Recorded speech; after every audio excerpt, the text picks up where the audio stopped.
If you were a visitor, would you leave with the impression that the worship quality is outstanding? If we look at ourselves, or the people who get to fill out the survey, this is how we would rank ourselves. So take a look at that table for a moment. If you were to summarize this, suppose you didn't know which church this was, what would your takeaway be without having visited that church, just based on the numbers? Good, with room for improvement. Good. It's pretty inward focused. Pretty inward focus. Another comment? I'm probably the newest one here. I'd call it a comfortable church. I don't know if that's a good word, but I feel comfortable here. Oh, comfortable is a good thing? No, it's not necessarily good. You get too comfortable and you don't change. It's static. 20 years of that. If I were looking at the numbers and knew nothing about this church, I'd say this is one of those big, huge church down the road. Why would you say that, based on the numbers? Based on the high numbers of worship quality, evangelism. Do you see evangelism scores being high? 2.75, I would say that was low, but with all the other numbers, that would be the discriminating factor between some huge church down the road and taking here. I would say based on these numbers, the church is multi-generational. It directs, Yeah. it has the discipleship for youth and adult. So, You mean it's regular church? well, I don't know. I think the other one is irregular. Right. This seems like a lot of churches have done away with, like Sunday schools and so forth, where this would indicate to me that there are youth programs, some for younger people. I would ask, what standard is their worship quality? What kind of, and their vision is so low, so what are they basing their worship quality on? So if you evaluate yourself and you say, hey, I'm pretty good, then in another check department, you give yourself a low score, then it doesn't triangulate is the word they use, so things don't mind. This is what it's I was just going to mention Major Anderson. You said it's comfortable. And I was thinking, in this particular place, there's really a lack of tension. The groups get along, that sort of thing. No group against another, that sort of thing. They seem to work together well. I consider it welcoming, very welcoming. And being relatively new here, and having come from a core that focused on the evangelizing? Yeah, bringing people in. It's totally different. You walk in here and you feel welcome, as I said before, and that's very important. Yes, Commissioner. Sorry to put you on hold. I've been coming here for 10 years, and I've always been welcomed by a lot of people. Definitely. And that really makes me feel good. Okay. Yes. I find my time here educational. I find it, I'm increasing my knowledge of the Bible, and you teach it in a way that makes sense, and that I haven't had that educational experience in other places. All right, so for those who came in late, we're looking at 1 Corinthians 12, where Paul is writing to a very troubling church. There were lots of things. Now remember, the church is a few years old. At most 4 years old. Versus this one, which is 94 years old. People that come in from different backgrounds. There was a lot of sexual immorality. There was a lot of paganism in the worship. There were many different types of teachings. The church had many questions that people wanted answered, but people's lives weren't exactly where they ought to be. 4 years is pretty short, but most of the Pauline startups, you could say, they were very young churches. But the Corinthian church was particularly problematic. Corinth is in Greece. I don't know if that makes any difference to the culture of the church. Paul was in Ephesus when he wrote this letter, and he actually wrote 3 letters to the church in Corinth in a very short period of time. He smacked them pretty hard in the first letter. He was very concerned that he had offended them. We're using this passage to look at ourselves and ask, how are we doing on Christian community? We're asking, is there room for improvement? Are there things that we are doing that we are not exactly doing right? Do we have the will to do better? Do we want to change focus, or do we want to be comfortable, as Major James suggested? I'm going to ask you, what is your impression of this place? Similar to what other people said, my first time coming here, I felt very welcome. My main reason for coming back is because, like she said, I felt like I was learning a lot about the Bible. And in other churches, I just didn't really feel like I was learning very much. So the teaching is what was very instrumental to me. And just being welcome, everyone, just being nice, and that was my initial impression of it. Any other thoughts? I long for more vision casting. Where are we going to be? I think this is a good list of things that we need to be held accountable for. And I think under vision potential, I think that's always the hardest thing, but I think if we are going to improve, we have to have goals. We have to figure out what do we want this core to look like in 5 years, 10 years down the road. So this is kind of a roadmap telling you what areas we need to concentrate on and build up the numbers so that we are more successful and doing a better job. All this is background. There are a few words that came up that I'd like to focus on for a minute. Welcoming. I've heard someone say that we are a welcoming church. Without being overly critical, is there anything we could do in the welcoming area that would cause people who come for the first time to say, I long to go back? Is there anything we can do in the welcoming area? Follow-up contact. Anything else we could do? Those, I'm assuming that there are still people that follow the program, of building a megachurch. And one of them is that you have to touch that person, so many different times. So that's been done a lot. Look them in the eye, too. Speak a word and touch them. That's the key. Careful how you touch them, too.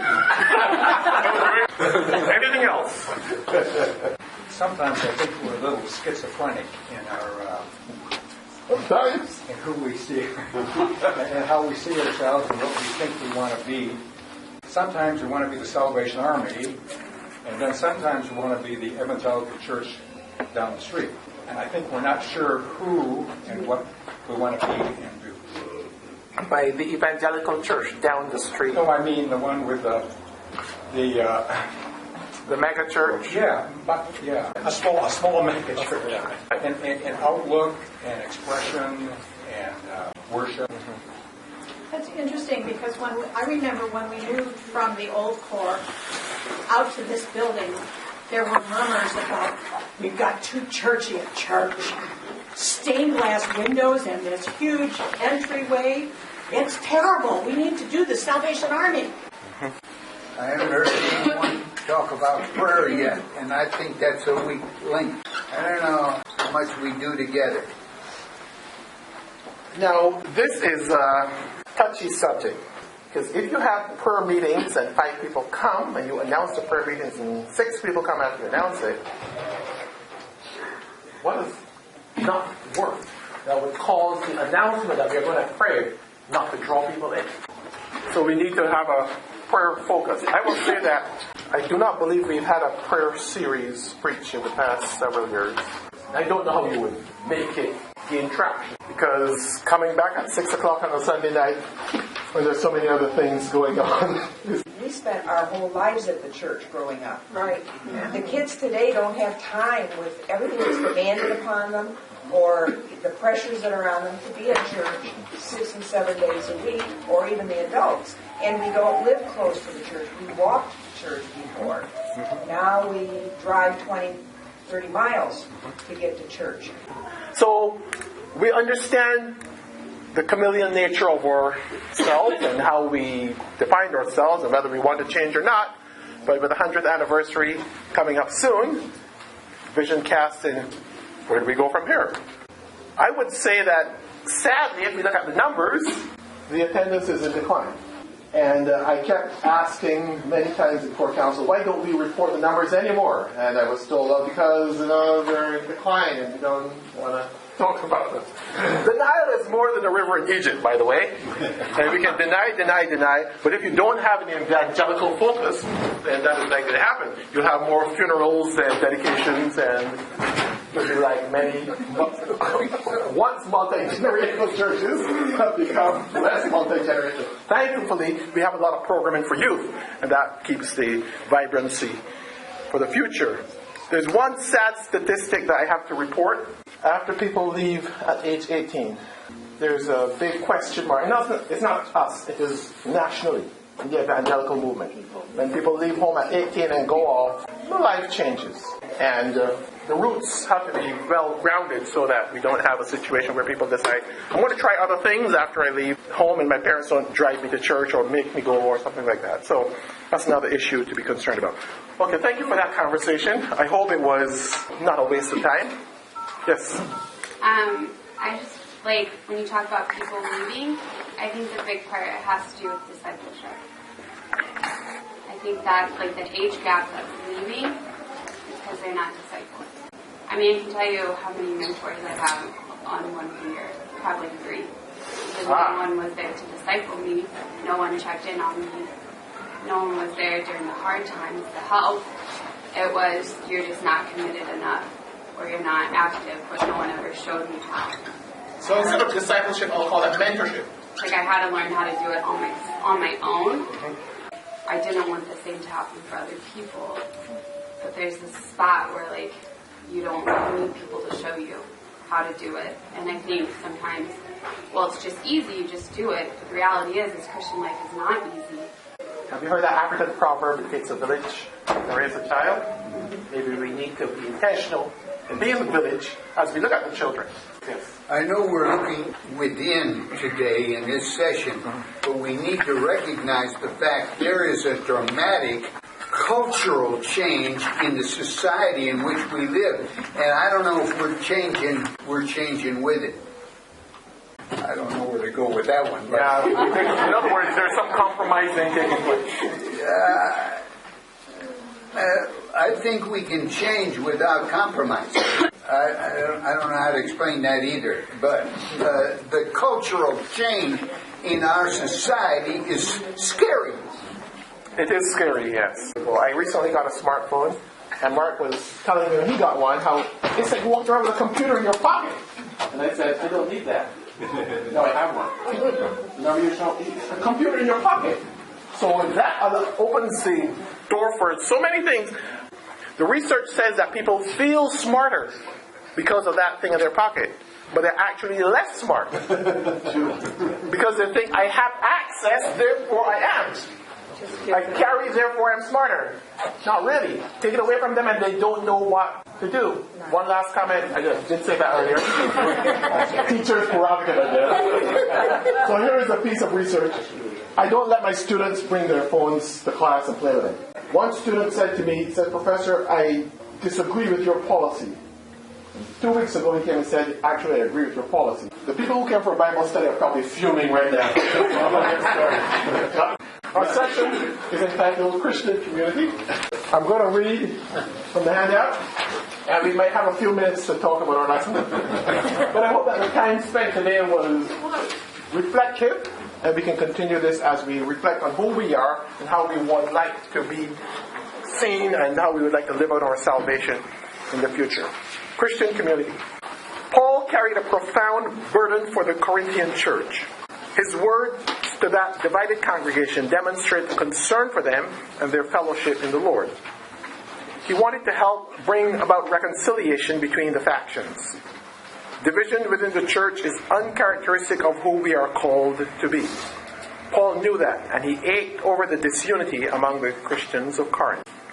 Today's scripture passage focuses on Paul's attempt to deal with the attitudes that cause divisions in the church. The message is very clear. God wants us to develop and maintain the kind of relationships that will enable us to grow in the image of Christ and enrich those around us.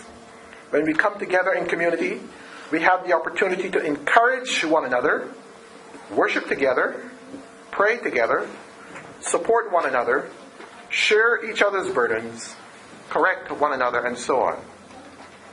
When we remain disconnected from the body, we miss out on these things. Today we will focus on the importance of the Christian community as we strive to be committed disciples of Jesus. I don't know who David Fraser is, but the song in the songbook says, copyrighted in Salvation Army. The song is number 687 in the songbook. It says, "We are the hands of Christ.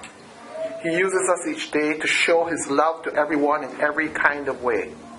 We are the feet of Christ.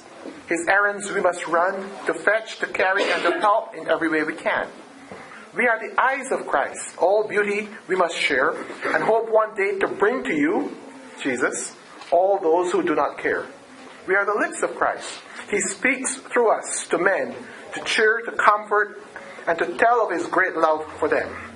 The last verse says, "We are the friends of Christ. We love His work to do. His friendship is so wonderful. Will you not share it too?" I mentioned the tune is Carlisle. Stand up and bless the Lord. In case you're wondering what tune goes to that song. So that is the session in context. The reading is 1 Corinthians chapter 12. And we're starting at verse 12. And they've also appended 4 verses from Ephesians chapter 2. A very familiar passage. So we're going to, let's pray. We love you, Lord, and you know how much we love this fellowship. We pray that as we look at ourselves and ask the kind of job we're doing for you, that we'll be honest with ourselves and we'll strive our best to be pleasing in your sight as we think of ways to make this fellowship a more inviting and welcoming place where your word is preached and where souls are won for you. So may your name be lifted up today.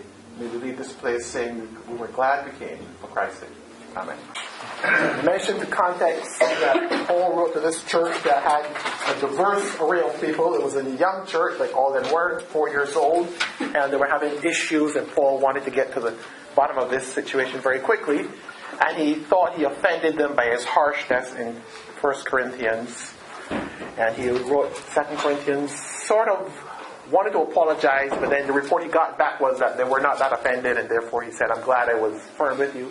Because sometimes, tough love, you have to tell people, you might think things are okay, but they're not okay. And as Captain Catherine likes to say, speak the truth in love. And hope that people will not be offended. Question number 1. The Apostle Paul wrote to a diverse Corinthian church made up of many parts to form one body. Why do we think of some parts of the church congregation as being more important than others? And what can we do to refrain from this thinking? Let's be internal. Are there parts of our fellowship that are more important than others? In our minds.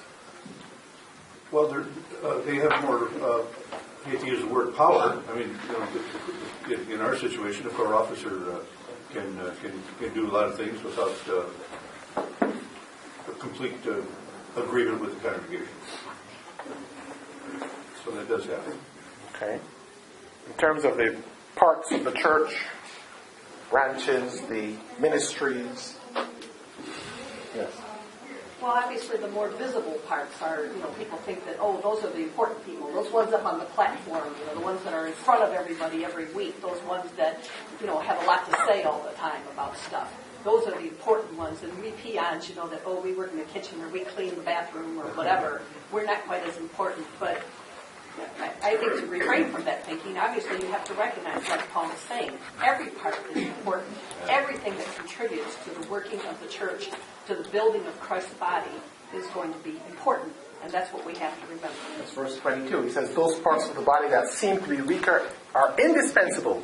The parts we think are less honorable we treat with special honor, and the parts that are unpresentable are treated with special modesty, while the presentable parts, as you just mentioned, need no special treatment. Anyone else? Yes. We are all equal in the eyes of God. No one of us is more important than the next. We look to certain people to enlighten us a little more, to explain things, but each one of us has a purpose, and we are equal in the sight of the Lord. Major Jane mentioned about a month ago that the ultimate sin is pride.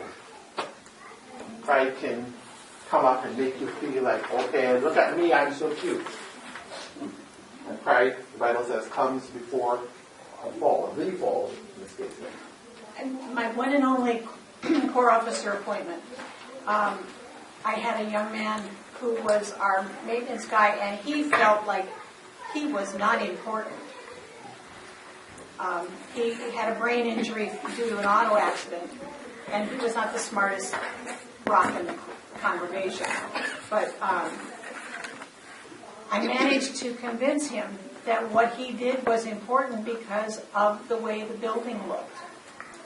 He never had, while he was there, we never had a dirty window. Occasionally we might have a slightly dirty floor, but it's only because the cook dropped something on it and didn't clean it up before he got back to work the next morning. It's not what we do, it's what we give of ourselves that makes you an important part of the congregation. It may not be the Corps officer, or it may not be the head of the congregation, but whatever I do, if I do it all to God, it's as great as whatever someone else may do who gets more attention. So take my question 1 part B and reword it. How can we keep that idea that you just mentioned at the front of our mind so we don't get back into thinking, well, look at me, I'm here and you're there. Or, for many years, I hate to say this, thank Mary Gold for telling me when I first came here, figure out where you fit in. Figure out where you fit in. Otherwise, if you don't connect, you leave. So the question was, what can we do to refrain from this kind of thinking? How can we, who might think more highly of ourselves than we ought to, humble ourselves, as the scripture says? How do you get back to humility, Grace? Sometimes I think if you think of the things that other people are doing, you think, I'm glad I'm not doing that, or I don't want to do that, thank you, and learn to thank people for the things that they do. Yeah. Yes.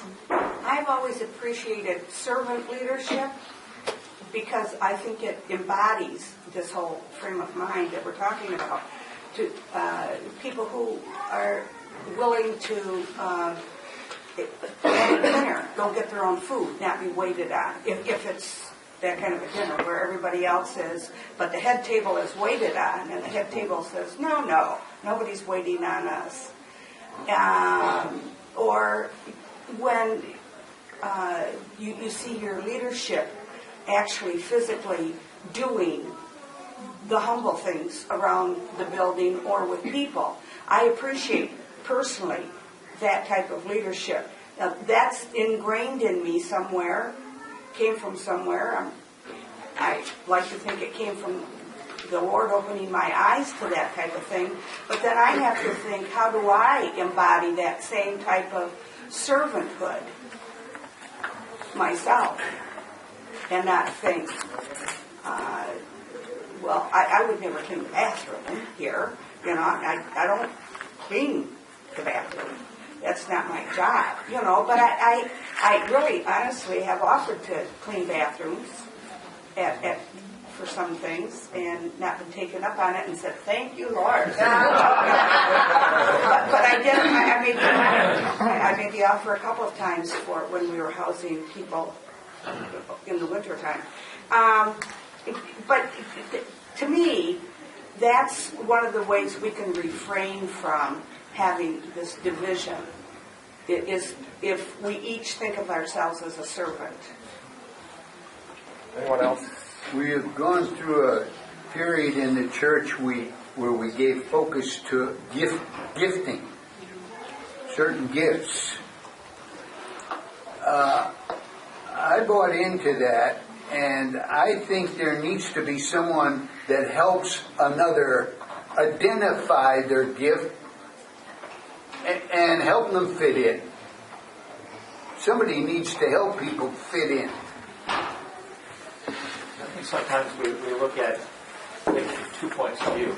One is we look at ourselves, and we are challenged to be humble. And not think of ourselves any greater than what we really are. But then again, we look at other people and we realize that God has gifted some people in ways that He has not gifted me. And in some cases, some things would not work without having that gifted person that God has put in place. And I would look at that person as an important person. In this particular setting, I would say God has gifted that person, and they're more important than I am to the setting. I'm a participant, that is a leader. They're really important today. They know what's going on, and God has given them something to do. He's just invited me to participate and do something else. So the way I look at myself versus the way I look at somebody else. Look at myself humbly, but look at someone else from the perspective of being a chosen person of God. So I'm going to ask you to try something on. Give yourself a couple of minutes on a given Sunday. Maybe arrive a couple of minutes earlier or stay a couple of minutes later and think of something else you can do that you don't currently do. Talk to somebody you've never talked to before. Obviously, they might feel uncomfortable, like, why are you talking to me? But think of something that you don't currently do that you can add to your repertoire. Just to see, is there another avenue or something else? Because we can get very gifted and stay in our line of giftedness and we don't stretch ourselves. So we never try anything new because this is my specialty. This is what I do. I play and I'm horn and I'm beautiful at this and that. But there are times when you can set that aside and go and shake somebody's hand. Make the time. So you have to ask yourself, do I stretch to do something that I normally wouldn't do? I say, this morning I arrived like 20 minutes early. I kept thinking I should have more conversation with the people who are here. Something, or stay a few minutes later. But I think we're time constrained more than ever. And we are rushing from one thing to the other. So as we think about this, ask, how can I, in a small way, with a small sacrifice, do something else that I don't currently do that might touch someone? Look in the eyes, speak, touch. And make that person feel welcomed or appreciated. Let me be a little kinder. Let me be a little blinder to the faults of those around me. Let me praise a little more. Let me be, when I am weary, just a little bit more cheery. Think a little more of others and a little less of me. You do kick the old songbooks, don't you? I asked God what I could do to be more helpful around here. And He said to me, take your core directory and learn first names. Well, that's a pretty hard task for me because I forget before the day's over. But I try to do that yet, is go through that directory, and half you guys aren't even in there as far as the picture. So you write the names down and you take a picture with your phone? Or... Question number 3. Verse 26. In verse 26, Paul writes, if one part suffers, every part suffers with it. If one part is honored, every part rejoices with it. What do you think Paul means by this statement? And can you give an example where this might be true? If one part suffers, every part suffers with it. So, and how many times have you heard, I'm not going to church, there's a bunch of hypocrites there, But, I've heard this is not a golf club for members, it's a hospital for sinners or something like that. Something like that. I know somebody who likes to make that comment. Any other? Yes. I'm telling tales at school. Sometimes my husband has a little bit of road rage. And when he's driving and he's wearing his uniform, I say to him, you're wearing your uniform. You don't want this to be a reflection on the Salvation Army. So I say, calm down and But, whenever we do something wrong, it's a reflection on the whole group.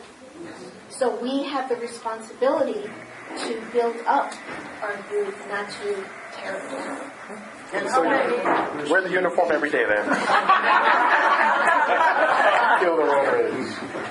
We're running out of time and I feel as though I didn't do justice to the lesson. But in the interest of closure, I'm going to go to the reflection. Again, apologies for not covering much territory today.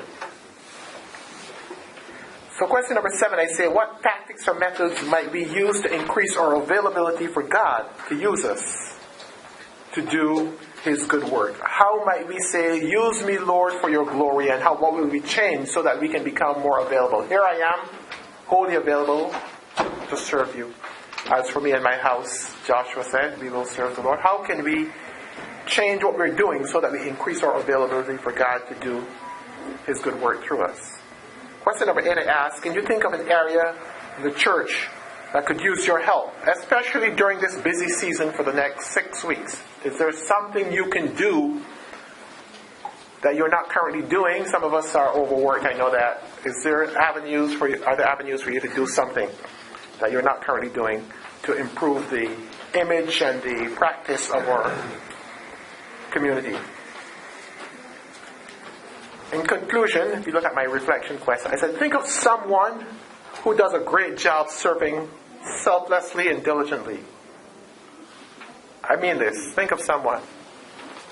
And I want you to make it a point to tell that person that you appreciate who they are and what they're doing.